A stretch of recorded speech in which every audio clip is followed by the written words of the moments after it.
Milí poslucháči, pripravili sme si pre vás audiorozprávku s názvom Tri prasiatka z dielne žiakov literárno-dramatického odboru pod vedením Adriany Mokrej. Rozprávku voľne podľa skutočného príbehu troch prasiatok, ktoré sa vydali do sveta, zdramatizoval Ladislav Tischler.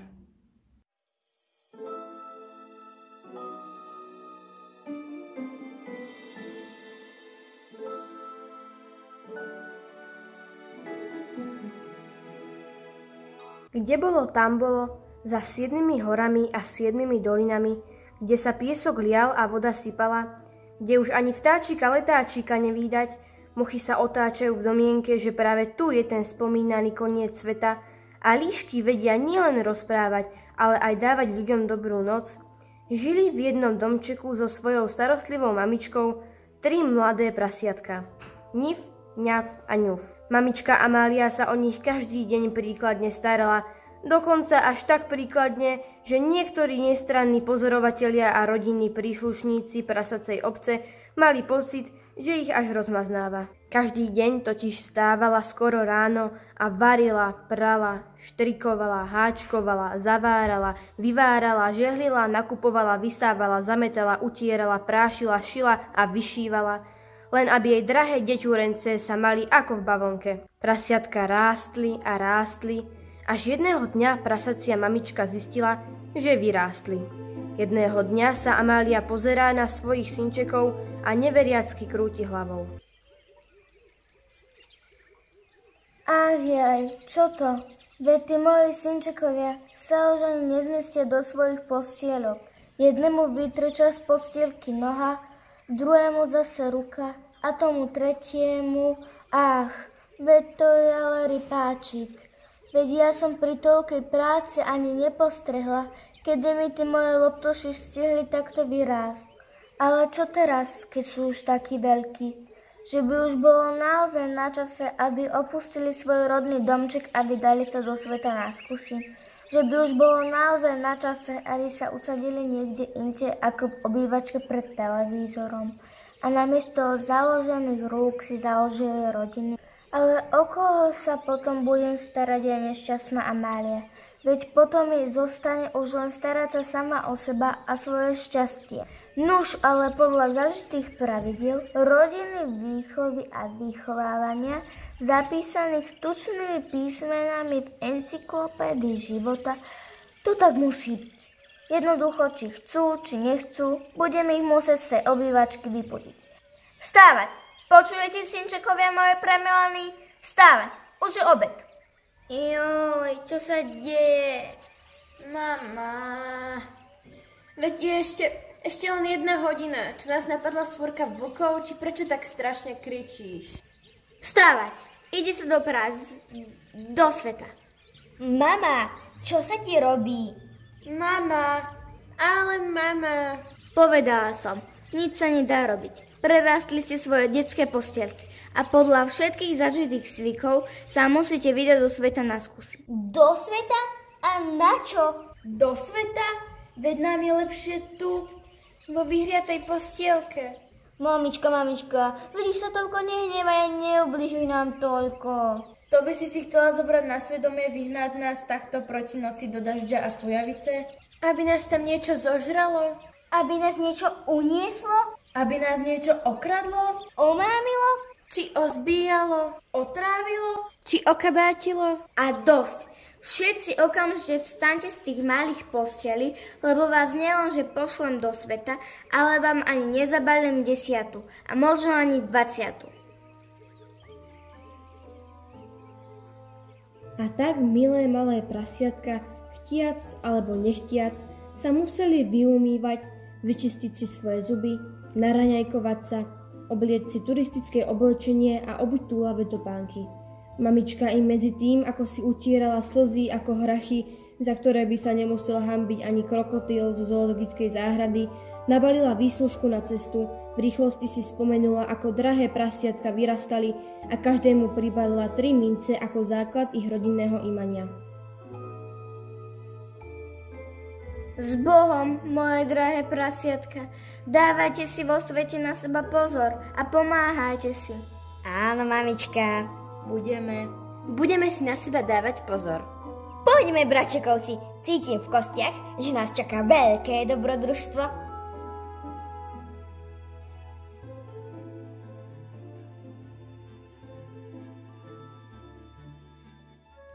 Bračekovci, vidíte to? Počujete? To hádam nie, veď to sú... Kolotoče! Poďme sa zabaviť. Poďme, veď už ideme hodnú chvíľu. Ja neviem, bratia, či je to dobrý nápad. Akoby nie, veď čo môže byť väčšie dobrodružstvo, ako odviesť sa na kolotoči? Zájsť si cukrovú vatu. Báť sa v hrôzostrašnom hrade. Mať cukor na brade. Ale to všetko stojí peniažky. Nič nie je zadarmo. Ak si minieme svoje mince, čo nám mamička našetrila, čo nám zostane na začatie nášho nového života?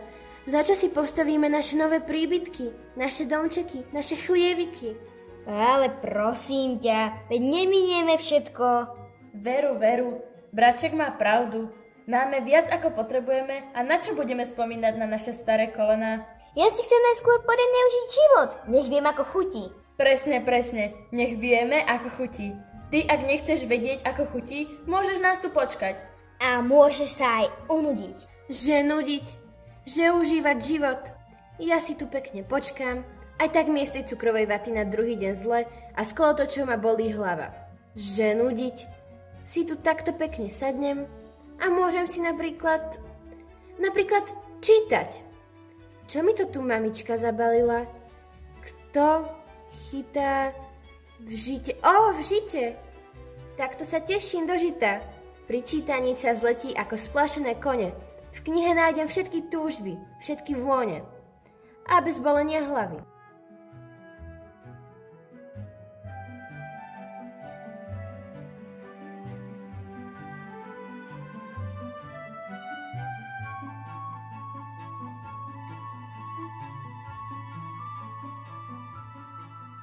A tak sa prasiatka zabávali, niektoré na kolotočoch a niektoré snívali o žite, avšak kým sa nazdali, bol večer.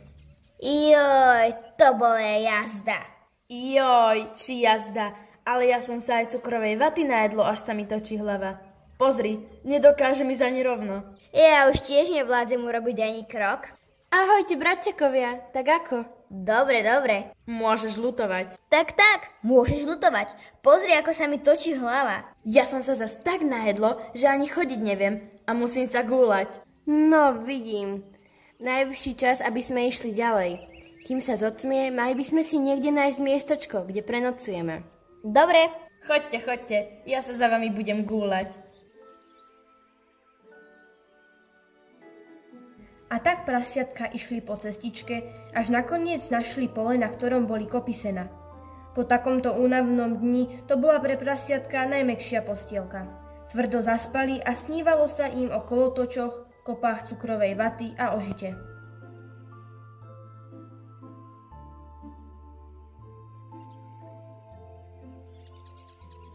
Ráno prasiatka zobudilo slnko, ktoré sa oprelo na pokosenej lúke do stohov sena a šteklilo na kopítka rovnako ako ich mamička, keď ich budila do školy. No tak, mami. Ja ešte nechcem ísť do školy. Dnes chcem zostať doma, lebo píšeme písomku o žite. Joj, žito. Bračekovci, o žite, musíme sa ísť ďalej túlať svetom. Ale no tak, veď ešte málo hodín. A mne je zle z toho gúľania. Fuj. No tak poďme. Hop. Dnes nás čaká veľa roboty. Ja nikam nejdem. Mne je tu dobre. To sa chceš celý život vyvalovať na slame? To je fakt. Ja som celý dolámaný. Poďme. Aj hladný som, aj smedný. Že na slame. Veď čo potrebujete, brajčikovia? Spať sa tu dá. Keď budem hladné, tak si na poli niečo vyriem. Ja zostávam tu. Dokonca, keď sa tak pozerám, tak táto slamená kopa vyzerá ako domček. Úplne. Len si z tohto urobím dvere a moje obydlie je hotové. Tramtarará, dobrú noc. No keď myslíš, ja ťa teda prehovárať nebudem. Ani ja. A tak ďalej šli len dve prasiatka.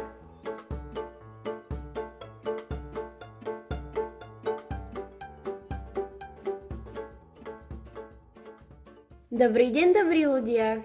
Dobrý deň, porosiatka. Kam ste tak až začúľali? Veď toto je lis. To nie je celkom bezpečné mesto pre porosiat. My sme sa prosím pekne vydali do sveta na skúsi. Veru, túlame sa kade tade a chceli by sme sa niekde usadiť a postaviť si domčeky.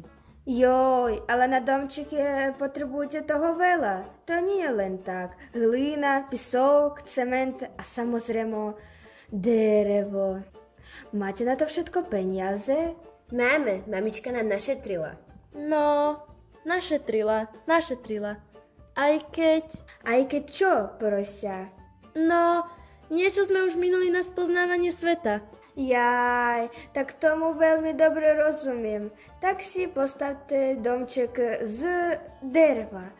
Dereva vás vidie lacnejšie. A nemohli by ste mi trochu toho dreva predať? Predáme. Dokonca aj ti pomôžem. Braček môj, ja som si našiel svoje miestečko pre usadenie tu. Budeme sa musieť rozlúčiť.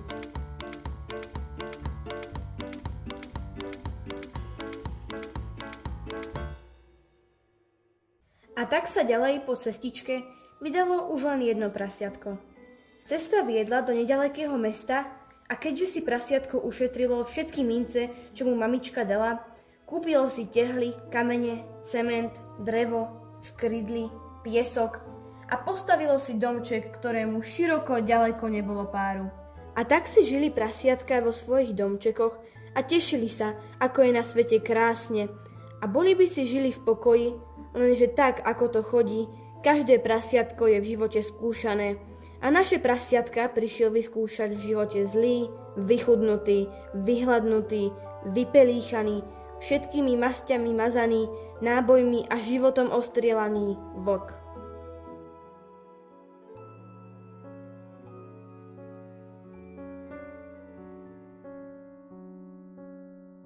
Som hladný ako vlk. Vlastne čo to rozprávam? Ja som vlk, ale hladný som strašne. Tak strašne, že som sa už týždeň živil len suchými šiškami a tie ma vysušili a vyhľadovali tak, že už ani nespím, iba zavíjam. Vence, ale ani tie sa nedajú jesť. A tak už blúznim.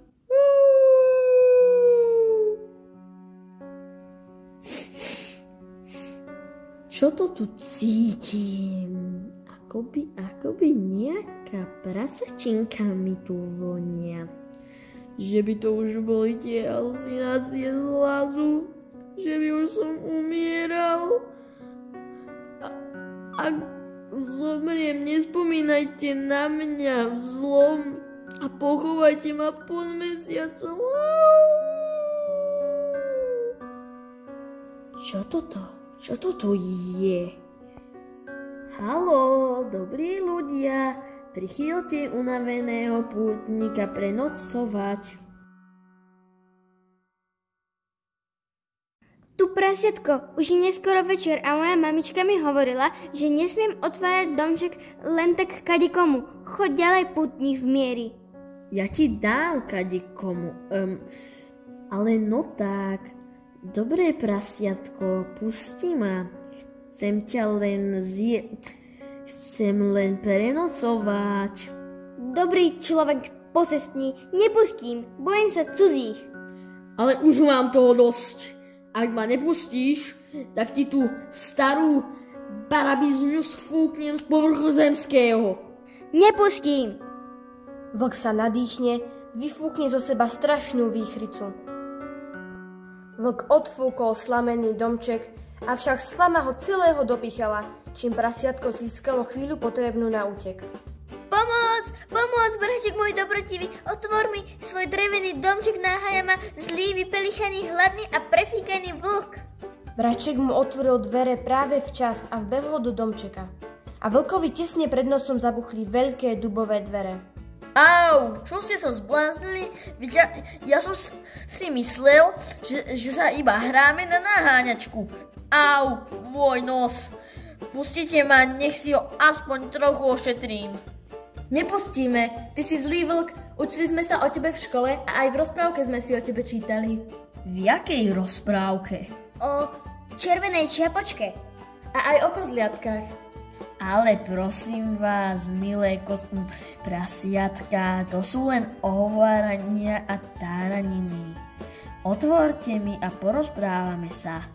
Neotvoríme. Tak mi neotvoríte. Nie. Tak vám to tu teda odfúknem a budete mať po drevenici. Vlk sa prvýkrát nadýchne, vyfúkne a nič. Vlk sa druhýkrát nadýchne, vlk odfúkol drevený domček, avšak jedno poleno mu padlo na hlavu, čím prasiatka získali chvíľu potrebnú na útek. Pomoc, braček náš dobrotivý, otvor nám svoj murovaný domček, naháňa nás zlý, vypelichaný, hladný a prefíkaný vlk. Prasiatko svojim bračekom otvorilo dvere práve včas a tak stihli vbehnúť do domčeka a vlkovi tesne pred nosom zabuchli veľké dubové dvere. Au, čo ste sa zbláznili? Au, môj nos, moje zuby. Pustite ma, už mám toho plné zuby. Nepustíme. Čo si o nás myslí, že sme hlúpe? Veď nie, práve preto by ste ma mohli pustiť. No tak to určite. Ak ma nepustíte, tak vám odfúknem túto tehlovú barabiznu a bude. Odfúkni. Vlk sa prvýkrát nadýchne, vyfúkne a nič. Vlk sa druhýkrát nadýchne, vyfúkne a nič. Vlk sa tretíkrát nadýchne a nič. Už mám toho plné zuby, plné uši. Ja už nevládzem. Veď takto sa nedá pracovať. Šťastne mi vôbec nepraje. Počkať. Toto je čo? Veď toto je komín. A kam vedie komín? Veď komín vedie do domčeka. Vlk sa driape po železnej ríne hore na strechu. Už idem, prasiatka moje chutnučke. A tak, kým sa vyslabnutý vlk driapal na strechu až do komína, tak už na ohni pod komínom začínala vrieť voda. Keď sa spustil dole, rovno padol do kotla a obaril sa. Skríkol tak strašne, ako dokážu skríknúť len vyhľadovaní vlci obarení vriacou vodou, a kým stačili prasiatka otvoriť dvere, vlk vyskočil naspäť komínom. Jeho zavíjanie bolo ešte dlho počuť lesom. Legenda dokonca hovorí, že sa úplne zriekol mäsitej stravy a do konca svojho života sa živil už len suchými šiškami. A čo prasiatka? Prasiatka sa nakoniec predsa len usadili, založili si rodinky a podľa mojich informácií si do konca života žili ako prasiatka v žite. Ale to už je úplne iný príbeh. V tom našom sa na konci nachádza už len jedna veľká búsľavá vrba so zvonom. Ten robí bim, bam, bom, čo znamená, že aj naše rozprávanie sa končí. Tak sa majte krásne a dávajte si pozor na zlých vlkov a nejedzte priveľa cukrovej vaty. Milí poslucháči, dopočúvali ste audiorozprávku Tri prasiatka. Účinkovali Ela Hermína Parošová, Luisa Bašnárová, Terka Trebatická, Marcelka Vajová, Ema Ráchel Cipciarová, Katka Jeremenko, Adam Kuželík a Ilária Brokaty.